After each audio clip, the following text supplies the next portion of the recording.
എന്നാലും ആ പ്രതാപൻ പട്ടിയെ തല്ലുന്ന പോലെയാണല്ലോ അവനെ തല്ലിയത്.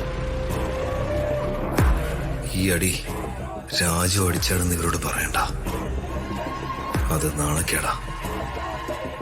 ഒരു ചെറുപ്പക്കാരനെ ഇങ്ങനെയാണോ തല്ലേണ്ടത്? എന്തൊക്കെ പറഞ്ഞാലും അവന്റെ അനന്തരവനല്ലേ ഇവൻ. എന്റെ കൂടെ പറപ്പല്ലേ അവനെന്ന് ചിലപ്പോഴൊക്കെ ഞാൻ ഓർത്തിരുന്നു. ഇനി അവനോടെ ആ പരിഗണന എനിക്കില്ല. അവനോട് ഇനി ഒരു സോഫ്റ്റ് കോർണറും വേണ്ട അംബികെ.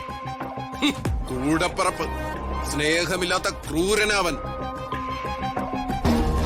അയാള് ബെൽറ്റിനാ ഈ അടിയല്ല എന്നെ അടിച്ചത്. ഞാനത് കൊണ്ടുനിന്നത് ഈ അമ്മ ഓർത്തിട്ടാ. അല്ലെങ്കിൽ ഞാൻ അങ്ങനെ പണിക്കുറ്റി തീർത്തേനെ. അനന്തപിള്ളേ, ഇനി പ്രതാപന്റെ കാര്യത്തില് വളരെ അടിയന്തരമായ ഒരു തീരുമാനം എടുത്തേ പറ്റൂ. അവനെ അധികാരത്തിൽ നിന്ന് ഇറക്കി ഒരു ബൈ ഇലക്ഷൻ നടത്താനുള്ള സിറ്റുവേഷൻ ഉണ്ടാക്കാൻ പറ്റൂ അനന്തപിള്ളയ്ക്ക്. അവന്റെ അഹങ്കാരം അവസാനിപ്പിക്കണം. അവനെ എന്നേക്കുമായി ഒരു മൂലക്കിരുത്തണം.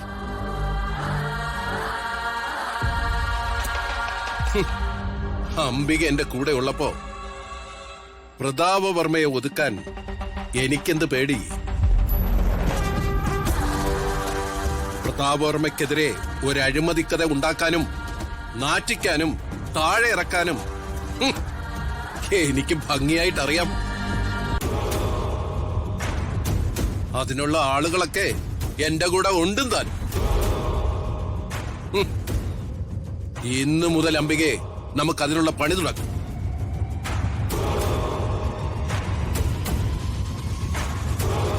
മോനെ ദീപക്കെ,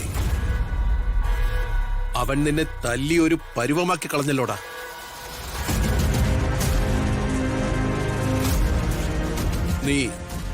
നീ ഇങ്ങനെ ജീവിക്കേണ്ടവനല്ല. നിന്റെ കാര്യത്തില് എനിക്ക് പ്രത്യേക താല്പര്യമുണ്ട്. നീ ഈ അങ്കിളിനൊപ്പം നിക്ക്. അവനുണ്ടല്ലോ ആ പ്രതാപവർമ്മ, അവന്റെ കഥയുടെ ക്ലൈമാക്സ് നമുക്കൊരുമിച്ച് എഴുതാം.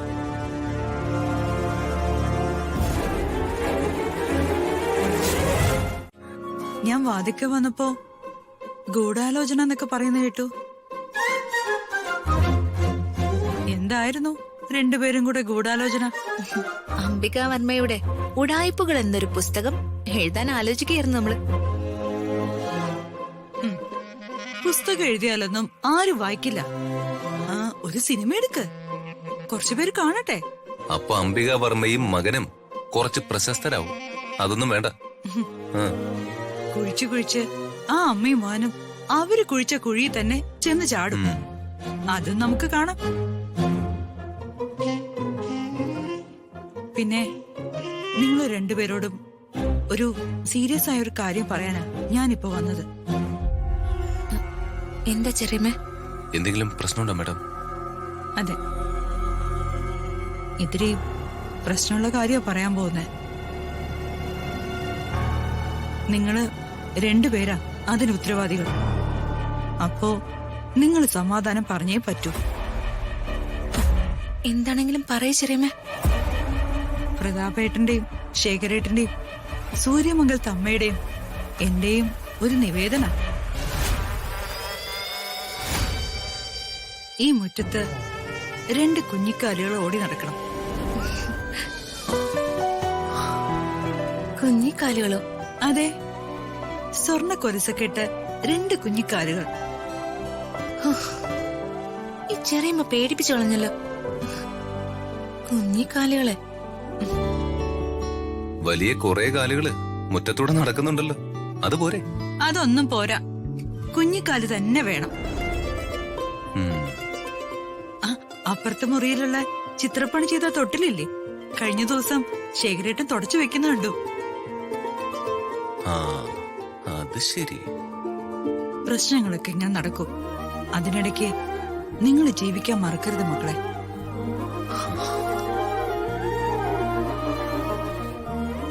ഞാൻ ചിരിച്ചുകൊണ്ടാ പറയുന്നെങ്കിലും ഇതൊരു സീരിയസ് ആയ മാറ്ററാ.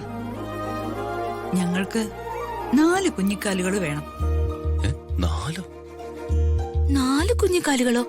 ഇപ്പൊ പെട്ടെന്ന് 4 അതെ, 4 കുഞ്ഞിക്കാലുകള്. രാജുവിനെ പോലൊരു മോനും ഋതുമോളെ പോലൊരു മോളും. കൊള്ളാം. എന്റെ ഋതുമോളെ, നിന്റെ ചെറിയമ്മ എത്രയും വേഗം പറഞ്ഞു വിട്. അല്ലെങ്കിലേ കാലുകളുടെ എണ്ണം ഇനിയും കൂടും. ഞാൻ പോവാ. പക്ഷേ പറഞ്ഞ കാര്യം വളരെ സീരിയസാ.